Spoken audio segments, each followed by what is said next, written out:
We're ready for the start. They're off.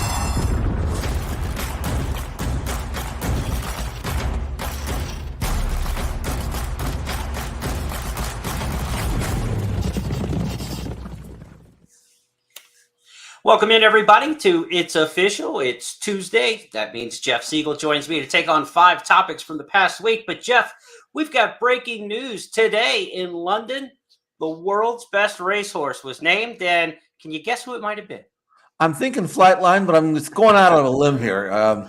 Actually, he was rated 140, and that's impressive because that equals to what the same organization rated Frankel when he won his Horse of the Year.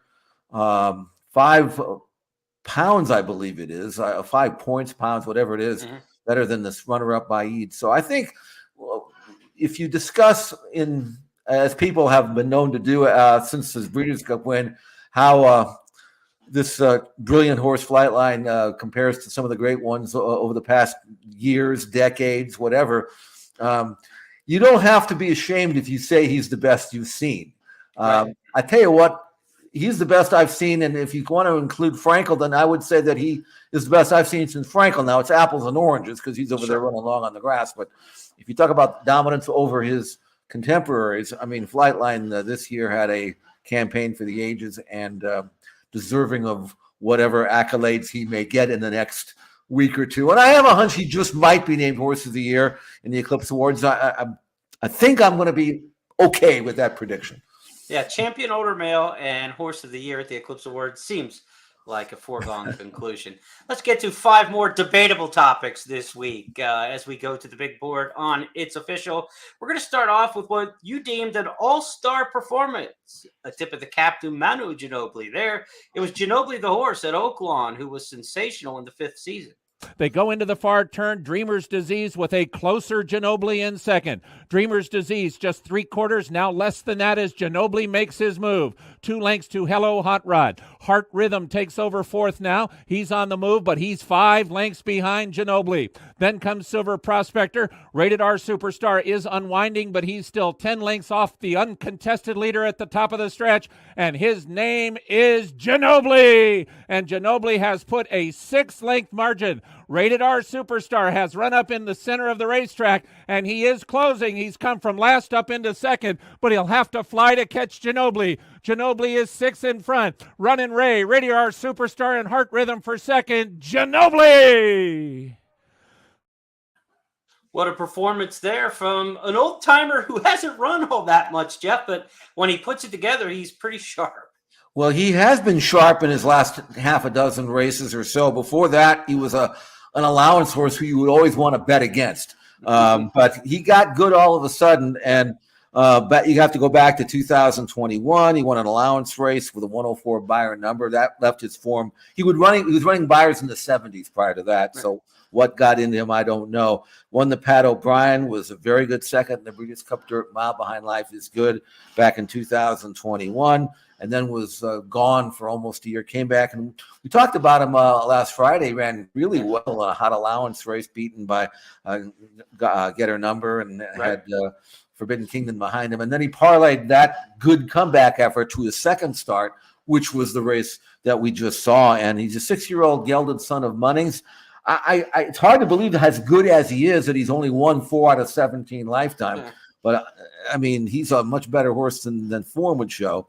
And I know that now, as a gelding, his main purpose in life is to earn purse money and not worry about any stallion career. And they're talking about maybe taking him to the Middle East, perhaps Saudi Arabia or Dubai, where the purses are so much better. And I wouldn't be surprised if that's where he's headed if he came out of this race in good shape. This was his first start for Peter Miller, the Ginobili in the past, trained by Richie Baltus. Baltus remains one of the owners, but he's not training anymore right now. So with the horse moved to the barn of Peter Miller, we'll see where they end up with this one. But he'll have some middle distance options, and on the Dubai World Cup undercard, you've got the big mile race there as well. I don't think they want to go too much farther with him. I think he's, sprinter miler type, but there's some money to be made there now, in this division.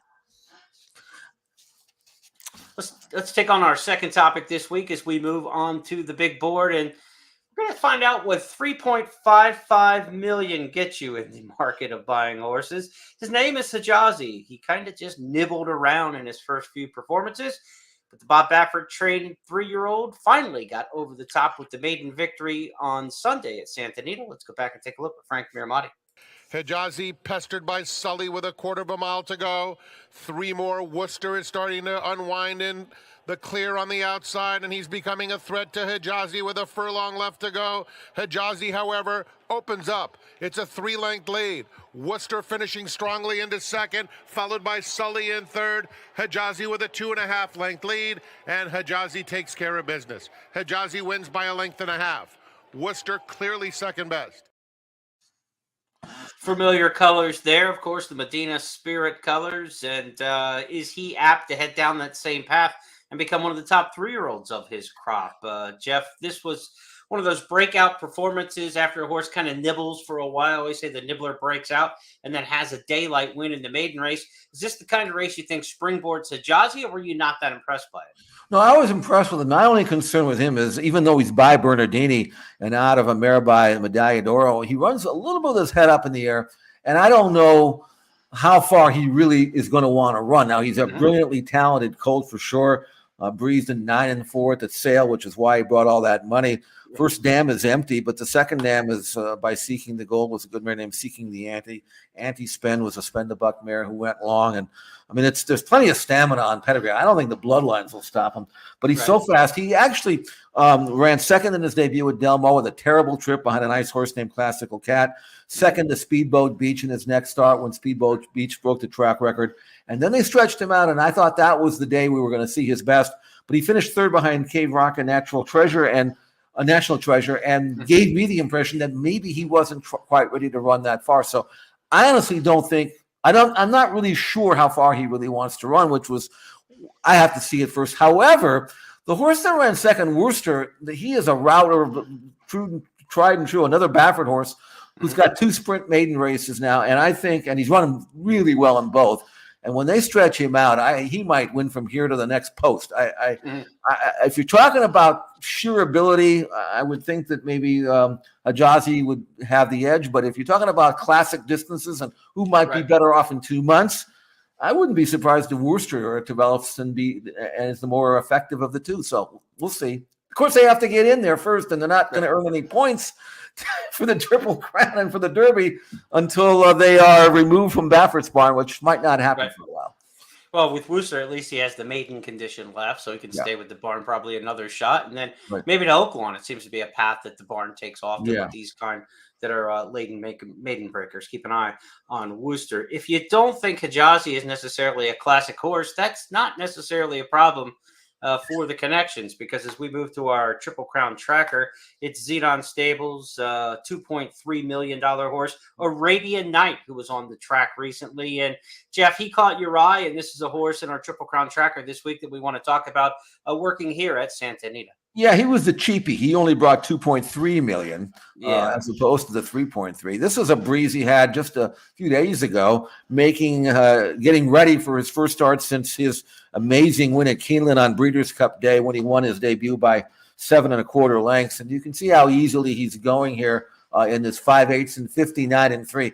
It looks like a horse that might have been breezing in 102 or something. So what his comeback plan might be, I don't know, but he's clearly pretty fit or getting fit.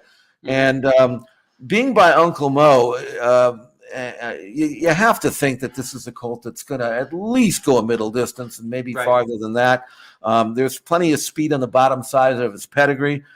Forestry is the second dam, Saratoga 6th, third. So he too is one of these horses that you're not completely positive that he's going to run on, but there is absolutely no disputing his raw talent. He's another one who breezed in 9 4 in the sale, and that's one of the reasons why he brought all that money. So Arabian Night, our horse to follow this week in the Triple Crown tracker.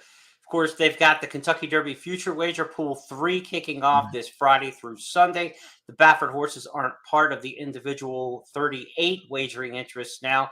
There is all other 3-year-old fillies and all other 3-year-old males involved in that 40-horse pair mutual wager. Now, the Baffert horses all logged in there with the 40th interest in all other 3-year-olds. if you're following those runners and watching the pool, maybe there's some value in that now as people become a little bit more focused on who they may want in the third pool. But it's still early, folks. It's January 16th or 17th as we record our podcast. We got a long way to go to May, so that all others is probably still going to be a pretty heavy and overwhelming favorite, even without the Baffert influence. But now that the Baffert horses are lumped in there, that's probably what we're looking at for this week's Kentucky Derby future wager. Let's stay with the 3-year-old theme, though, and go to our fourth topic on the board. This was a horse at Oaklawn named Verifying, who verified the hype. Brad Cox sent out the half-brother to Midnight Bisou over the weekend to an impressive allowance win at Oaklawn on the 14th. Verifying comes slingshotting off the top of the turn. He's got a 2-length lead now on Gun Pilot in second. Two Eagles River is third, and Wrecker Point is fourth, but it's Verifying, and now he's running it up. Verifying in front. Verifying won by 5 in the end. This is the horse who had two pretty good ones running second in there behind him. The Asmussen and Hartman horses were well regarded that ran in behind. Verifying, very impressive for trainer Brad Cox. And Jeff, he's just loaded right now. Everything he sends out in the 3-year-old male ranks is just delivering. That is for sure. He is absolutely loaded. He's actually in a better position, I think, than Baffert, because he's back in the Midwest where there's so many easy places to go. Bob's got all of his 3-year-olds here, all the same. He's going to have to ship them all somewhere. Right. Can't run against each other, although I'm sure he will do that. And of course, Brad doesn't have any cloud hanging over his stable with regards to eligibility. So Right. I like this win. Now, Verifying is a colt that I think is going to develop nicely. He wasn't quite up to being the kind of colt that maybe you would say, okay, that's going to be a Derby horse last year, although he did run some good races. But I think that when you talk about a horse like this, you're talking about a colt that, is going to get better, bred like he is. And when you win 2 turning like that, and we're going to see a lot of these 2-turn wins are gate to wire. And that's kind of like the easy way out, so to speak. Mm-hmm. You make the running and nobody runs with you, and then you keep going. Okay, a lot of horses can do that, but at least he showed he could stalk, switch off, and then kick on, give you a second move. And I mean, there's a big win somewhere. I don't know where, but somewhere back there, there's going to be a big win for Verifying in one of these prep races, and then we'll see how good he really is. But right now, he's got to be among the top 5 or 6 that Brad's got, and he's got some special horses. Maybe his top end are just as good as Baffert's. Time will tell on that. Well, let's take a look at I wanted to deem this the Cox plate. I know that's already reserved in horse racing. Right. So let's call it the Cox platter, because you can't get all these on a single plate, Jeff. These are the 3-year-old colts right now that Brad Cox has at his disposal. You'll see the ones up top. There's 11 of them listed up top. There's 2 at the bottom where the gap is. Those horses aren't currently in training. Loggins and Mo Strike, but they were 2 very talented 2-year-olds last year who are currently on the sidelines. But if you look at this list from top to bottom, he's absolutely loaded. Saturday at Fairgrounds, he could just put on a show. He's got instant coffee going Saturday in the Lecomte Stakes. There is a really good allowance race on the undercard at Fairgrounds on Saturday. Tappett's Conquest, I think, Tappet Shoes, horses like that, looking for that spot. I think Corona Bolt, the winner of the Sugar Bowl, is the most visually impressive 3-year-old I've seen so far this year. I've got him actually ranked number 1 in my countdown to the Crown rankings. I know it's early and they don't mean a whole lot right now, but I really love what I see visually from Corona Bolt. This is a really talented and deep group. If you don't want to put Loggins on top, and you probably don't until he breezes, to me, even though there's a little bit of a concern that how far he really wants to run, but Corona Bolt is got more God-gifted ability, I think, than anything on that list. I mean, if he can just, channel his brilliance and then be able to stretch out, and being by Bolt Oro, who, of course, the son of Medallion Oro, at least on the sire line, there's every reason to believe he will stay at least a middle distance and maybe farther. The Derby is a whole different question, but man, if I had to choose one off that list, Corona Bolt would be it. And yet, there are several in here that are very good. Don't sleep on Giant Mischief. He was impressive to me as well last year as a 2-year-old. And you know as well as I do, Jeremy, he absolutely should have won his last race at Remington. Amazing that he ran as well as he did. in the springboard after getting left at the gate and making up all that ground. And I'm pretty sure if I were Brad Cox, I'd probably want to keep those two apart, at least until you have to run them against each other. So those are those called, we mentioned Verifying and how good he might be. And Victory Formation, what has he done wrong? I mean, he isn't probably as brilliant as some of the others, but he's a pro and he's relentless. Can't throw him out somewhere. Yep. And Victory Formation, his races come back really live. The horses who ran behind him, Lugan Knight and others, he's a couple stakes winners out of the back end of that race that he won in Allowance Company in the fall. So, yeah, really loaded lineup. The Cox Platter, if you will. We'll update that maybe throughout the course of the spring. He's going to be loaded at Oaklawn. He's going to be loaded at Fairgrounds. Where else they dive out to? We had a very impressive allowance winner at Turfway. So maybe in the Jeff Ruby, he's even got Kentucky covered early. By the time they get to Keeneland for the kind of come one, come all from all the regions for the Bluegrass, he's going to have stuff there. So Brad Cox is going to be well represented throughout the course of the Midwest, the South, and to the East Coast even. He's going to have to split some of these up if they continue on down the trail. Let's go to our fifth and final topic. We look for the stars of tomorrow. Horses coming out of the maiden and sometimes allowance ranks, but typically we're looking for 2- and 3-year-old maidens here. 3-year-olds this time of year, and Steve Asmussen had a maiden winner named Shopper's Revenge at Oaklawn Park that you want to keep your eye on. It is Shopper's Revenge. Rocket and Roll is still trying to come after him. Shopper's Revenge leads by 2. Rocket and Roll tried him again at the 8th pole, but now Shopper's Revenge has opened up. Rocket and Roll and Pappy Wolf will battle for second. Shopper's Revenge in front. Shopper's Revenge won by 5 in the end. Pappy Wolf was second. This is a horse who costs $220, $275, but he's got a regal pedigree. So you've been around the sales ring. How does a horse this well-bred not bring as much? Is it about physical looks? Yeah, I don't know. I didn't see him as a yearling, but there is no way, especially in with Tappet having flight line and being as hot as he could possibly be, even though Tappet's been a hot sire for 15 years. But when you have a colt like this by Tappet and out of the multiple grade 1 winning mare, Stop Charging Maria, and major stakes winners in every generation. I'm sure that if this colt had been 100% correct and you'd have Godolphin bidding on him and everybody else, he could have brought a lot more than 275. So what does he turn out? Does he turn in? Is he back at the knee? I don't know. There's got to be something there that turned off the big boys, because the big boys would buy this colt if he was perfect. Now, having said that, after finishing second in his debut, he won this race and he made the lead. And I mentioned earlier, horses that make the lead sometimes outrun themselves.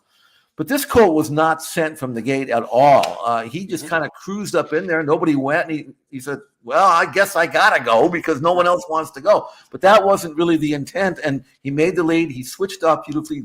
Beautiful action, lovely mover, nice and easy, never took a deep breath and won for fun. And when he faces heat next time, and he will, much more than what he saw in this race, then we'll find out if he can kind of drop his head, switch off second or third, and kick on with it. And if he can do that, then he might be as good as anybody, because that's how visually impressive I thought he was. And bred like he is, who's to say what his ceiling is? So absolutely, keep your eyes out on Shopper's Revenge, regardless of what he might have brought as a yearling. He's good. He's salty. I'm getting the sense with the number of horses in this part of the country, Cox, Asmussen, etc., Baffert in California with an overflow of horses that can't keep running against each other. The Sunland Derby, which returns to the schedule this year, might have one of its better additions, because there are going to be some big barns. They're going to have to divide and go elsewhere. And there are going to be people at that mid-level who say, I don't know if I want to go against the big barns when there's 500,000, out on the line out at Sunland Park. So I think kind of sneaky good race is March's Sunland Derby. Keep an eye on that one. I think that potentially the way the regions are lining up this year, that race may get a stronger field than has been. And its race has been canceled a couple times during the pandemic and such. So I'm sure at Sunland, they're eager to recruit horses to get out there. Yeah. And, Jeremy, it's also a timing issue. If a horse needs a race at that time, they'll go there. Same thing with Tampa Bay. If you say, hey, my horse has to run, I could wait a week or 2 weeks, and he needs to run. So that's what I think will dictate where these horses are. The other thing about Brad Cox's horses, many of them have already won a maiden and either a stake or an allowance race. They're going to have to run. You don't fill 2 other vans for 3-year-olds this time of the year. So that's going to dictate sometimes where these horses show up. And the other thing is, I don't think anybody out there that has a 3-year-old that may rank on somebody's ranking as 15 or 20 are worried about anybody at this stage. You know what I'm saying? I mean, there's nobody out there that just has to be, we can't beat that horse. Nobody knows. Right. There's a lot of good ones, but nothing great so far. There may be great ones, but right now it's really wide open. Forte, the 10-1, I think, morning line favorite for the individual entries in the Kentucky Derby future wager for Friday. Makes sense, being a 2-time Grade 1 winner last year. We'll see. Is Forte going to develop from 2 to 3? So many times they don't. And when they do, you get a good horse like an Essential Quality who kept going from 2 to 3 and really had a nice 3-year-old season. It can happen. Horses can sustain that form and develop, but a lot of times they don't. So right now, there's nobody afraid right now of anybody in this division, I don't think. Even Forte, until he comes back in what's likely the Fountain of Youth, we're not going to know till March, on where he stands in this 3-year-old crop. We're going off of what we saw a couple months back.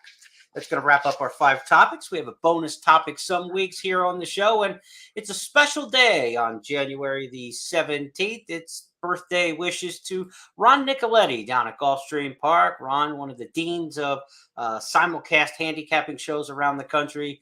Special happy birthday wishes to our buddy Ron Nicoletti. He contributes so much with us in our wagering guides. He'll be taking part, of course, in the Pegasus World Cup festivities coming up a week from Saturday. And John Shear, the young man on the right, 102 years old today, Jeff, and he just retired like a year ago or two. John Shear was the paddock security officer at Santa Anita for many a decade, famously saved the young patron from a loose horse when he was pushing 100 years old with his bravery. And John Shear, of course, commemorated and will be remembered for years. But 102 years young today, John Shear. Those are 2 pretty special birthday wishes today, Jeff. No question about it.